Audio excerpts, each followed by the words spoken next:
পৃথিবীতে তোমার কাছে যতটা টাকা থাকবে এবং তুমি যতটা দেখতে সুন্দর হবে ততটাই মানুষ তোমাকে ভালোবাসবে, এমনকি তোমার কাছের লোকটাও। মিথ্যা কথা, একদম মিথ্যা। তাহলে একটা কথা বলি, প্রথমবার যখন তোমার সঙ্গে আমার প্রেম ভাব হয়েছিল, যদি আমি একদম কালো দেখতে হতাম, আমার মুখে এরকম একদম একটা ঘা থাকতো, আমার ন্যাল পড়তো, একদম নোংরার মতো দেখতে হতাম, অ্যাকসেপ্ট করতাম? That's the answer. মনে করো আমি দেখতে সুন্দর কিন্তু আমি রাস্তার ভিখারি, একদম নর্দমায় বাস করি, তাহলে অ্যাকসেপ্ট করতাম আমাকে?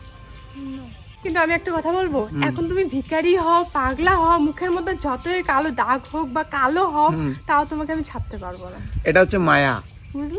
কারণ একটা ড্রেস যখন তুমি পরবা তার প্রতিও মায়া হবে, যখন সে হারিয়ে যাবে আমার খুব কষ্ট হবে। আমার সঙ্গে লজিক- পাবলিককে এটা বোঝাইতে চাইলে আমি এটাই বোঝাতে চাচ্ছি যে নিজের কাছের লোকটাও না তোমার এই আউটলুক দেখে আছে, তোমার ক্ষমতা দেখে আছে। যেদিন তোমার ক্ষমতা ফুরিয়ে যাবে, তোমার আউটলুক থাকবে না, ভালোবাসা বলে কিচ্ছু থাকবে না। তাই নিজেকে সেভাবেই প্রতিষ্ঠিত করো। ম্যাক্সিমাম ক্ষেত্রে এটা হয়, তাই বললাম, কিন্তু কিছু ক্ষেত্রে টাকা লোক কিছু ম্যাটার করে না ভালোবাসার ক্ষেত্রে।